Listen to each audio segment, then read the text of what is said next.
समादरणीय धार्मिक सज्जन वृंद, संसार में सृष्टि के पदार्थों के विषय में भिन्न भिन्न मान्यताएं जानी जाती हैं।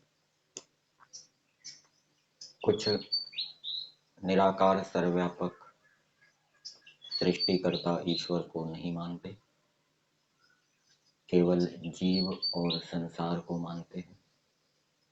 संसार का जो कारण है प्रकृति, उसको भी नहीं मानते। जीव ही परमेश्वर हो जाता है सिद्ध होकर, तो ये मान्यता ठीक नहीं है। जीव जिन साधनों से परमेश्वर हुआ, वो साधन किसने बनाए?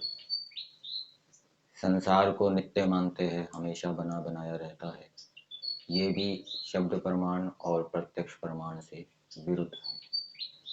तो ये मान्यता ठीक नहीं है। कुछ ऐसा मानते हैं कि ईश्वर भी नहीं है, जीव भी नहीं है, केवल प्रकृति है। प्रकृति ही संसार के रूप में परिवर्तित हो जाती है, तो ये मान्यता भी ठीक नहीं है। प्रकृति जड़ है, जड़ पदार्थ अपने आप संसार के रूप में परिवर्तित हो जाए, ये नहीं हो सकता। क्या मिट्टी अपने आप घड़ा बन जाती है? क्या सोना अपने आप आभूषण बन जाता है? और फिर प्रकृति संसार के रूप में परिवर्तित हो गई, किस प्रयोजन से हुई? क्या प्रयोजन है? प्रकृति तो जड़ है, उसका तो कोई प्रयोजन है। और संसार को भोग कौन करता है? तो ये मान्यता भी ठीक नहीं है। अनेक प्रश्न इस मान्यता में उत्पन्न होते हैं। कुछ ईश्वर को ही मानते हैं, प्रकृति को नहीं मानते। ईश्वर ने ही अपने में से इस संसार को बनाया और ईश्वर से जीव उत्पन्न होता है, ऐसा भी मानते हैं।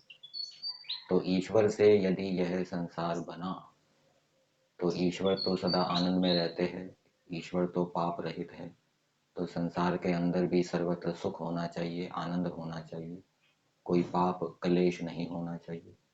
जबकि संसार के अंदर अनेक प्रकार के पाप देखे जाते हैं, दुख देखे जाते हैं। और जीव ब्रह्म से उत्पन्न हुआ, ये बात भी ठीक नहीं है। तो जीव यदि ब्रह्म से उत्पन्न हुआ तो उसको ब्रह्म के समान पवित्र और आनंद स्वरूप होना चाहिए। लेकिन हम संसार के अंदर शरीरधारियों को दुखी भी देखते हैं, अपवित्र भी देखते हैं, गलत कार्यों को करने वाला भी देखते हैं। इस मान्यता में एक प्रश्न उत्पन्न होता है। ये मान्यता आधुनिक वेदांत की है, जिसको अद्वैतवाद भी कहा जाता है। तो प्रश्न ये उत्पन्न होता है कि ब्रह्म ने जीव को क्यों बनाया, या ब्रह्म जीव रूप क्यों हो गया? ब्रह्म तो निर्दोष है, उसकी तो कोई आवश्यकता है नहीं, तो उसने जीव को क्यों बना दिया? यदि ब्रह्म जीव ना बनाता तो संसार में दुख और पाप का नाम भी नहीं होता। ब्रह्म ने जीव बनाया, परमेश्वर ने जीव बनाए, तो संसार के अंदर दुख भी होता है और पाप आचरण भी देखा जाता है, क्योंकि दुख जीव ही भोगते हैं और पाप आचरण भी जीव ही करते हैं। तो जब ये प्रश्न पूछा जाता है तो कोई कहता है कि ब्रह्म ने जो जीव बनाया अपनी स्तुति प्रार्थना करवाने के लिए बनाई, तो ऐसे में तो ब्रह्म का फिर स्वार्थ हो गया।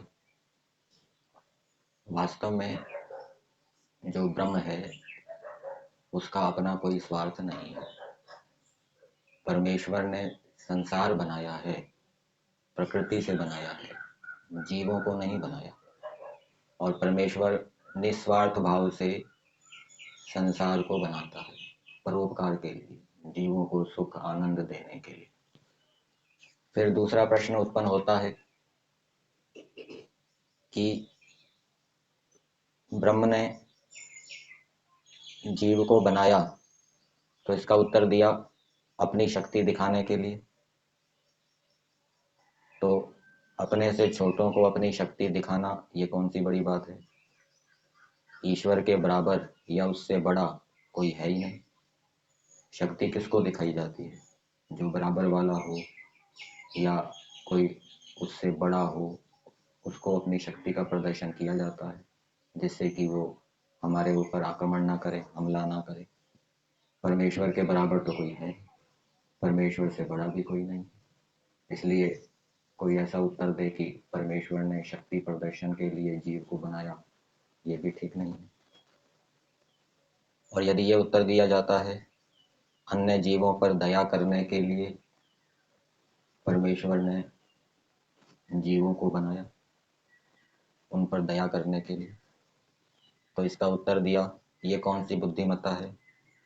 पहले जीवों को बनाया, उनको दुखी किया, पीड़ित किया, फिर उनसे सहानुभूति करने के लिए दूसरों को बनाया। पहले रोग उत्पन्न कर दो, फिर दवा करते फिरो।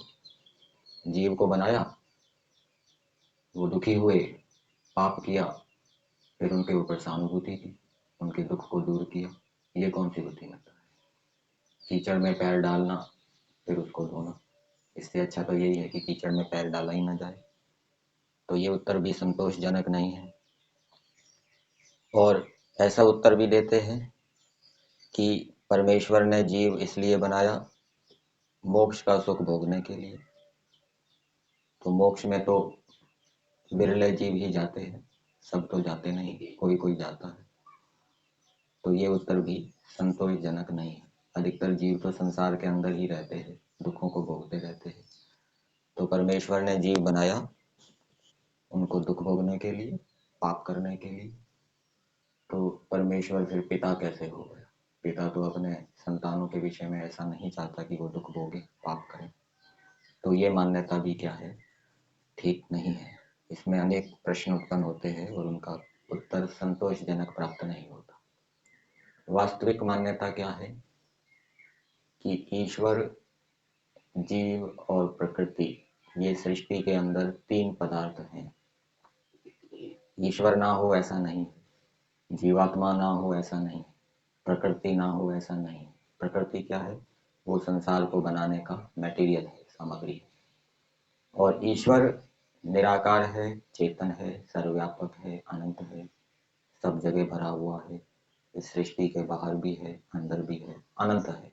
और ये सारी सृष्टि जिसके अंदर अरबों खरबों आकाश गंगाएं हैं, ये परमेश्वर के सामने परमाणु के तुल्य भी नहीं बताई गई। परमेश्वर में अनंत गुण हैं, अनंत कर्म हैं, अनंत स्वभाव हैं, उनको हम पूरा नहीं जान सकते। और परमेश्वर ने प्रकृति से इस संसार को बनाया। इसलिए बनाया, अपने लिए नहीं बनाया, जीवों के लिए बनाया। परमेश्वर एक है, जीव कितने हैं?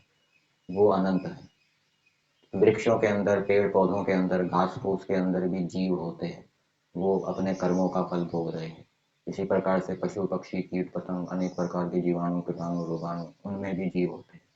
हम गिन नहीं सकते कितने जीव हैं। हमारी दृष्टि से जीव अनंत हैं, बहुत सूक्ष्म हैं, निराकार हैं, उनको हम इंद्रियों से नहीं जान सकते।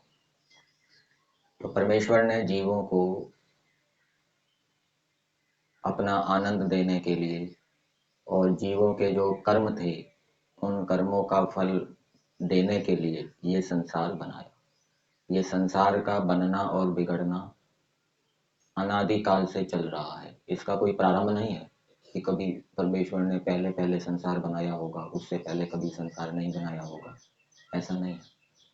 यदि ऐसा माना जाए कि परमेश्वर ने कभी पहली बार संसार बनाया तो उसमें ये दोष आता है, पहली बार जब संसार बनाया उस समय परमेश्वर ने किसी को मनुष्य बनाया, किसी को पशु पक्षी बनाया, तो बिना कर्मों के बना दिया, किसी को सुख दिया, किसी को दुख दिया, तो ये अन्यायकारिता का दोष आता है। तो संसार का बनना बिगड़ना, इसका कोई प्रारंभ नहीं है, इसका कोई अंत नहीं है। और परमेश्वर संसार को जीवों का कर्म भुगाने के लिए, जीवों के कर्मों का फल देने के लिए, जो उन्होंने पिछली सृष्टियों में किया है, देता है। और अपना आनंद देने के लिए भी परमेश्वर ने ये संसार बनाया है। सुख संसार के पदार्थों में भी है और सुख ईश्वर में भी है। जीवात्मा की ये विशेषता है कि वो सुख चाहता है, दुख नहीं चाहता। आधा प्रतिशत भी दुख नहीं चाहता, थोड़ा भी दुख नहीं चाहता, सुख ही सुख चाहता है। इसलिए हम देखते हैं कि संसार के अंदर प्राणी सुख के पीछे भाग रहे होते हैं, दुख से बचने का प्रयास करते हैं। तो सुख संसार के पदार्थों से भी मिलता है, ईश्वर से भी मिलता है। लेकिन संसार के पदार्थों से जो सुख मिलता है वो दुख मिश्रित होता है। संसार के पदार्थ, व्यक्ति, वस्तुओं से मिलने वाले सुख में दुख भी मिला होता है, इसलिए उसको भोगने से तृप्ति नहीं होती। लेकिन ईश्वर का जो आनंद है, सुख है, वो बहुत ही ऊंचे स्तर का है और उसको भोगने से जीवात्मा क्या है, तृप्त हो जाता है। तो जब जीवात्मा को ये समझ में आता है कि संसार का सुख तो उसको तृप्त कर नहीं रहा, उससे उसकी तृप्ति हो नहीं रही, फिर वो ईश्वर के सुख को प्राप्त करने के लिए प्रयास करता है। और ईश्वर ने यह भी बताया कि मेरा आनंद यदि चाहिए तो इन इन उपायों का अनुष्ठान करो। 4 वेदों के माध्यम से परमेश्वर ने मनुष्यों को ज्ञान दिया कि यदि तुम मेरा आनंद प्राप्त करना चाहते हो तो ये करो। क्या करो? योगाभ्यास करो।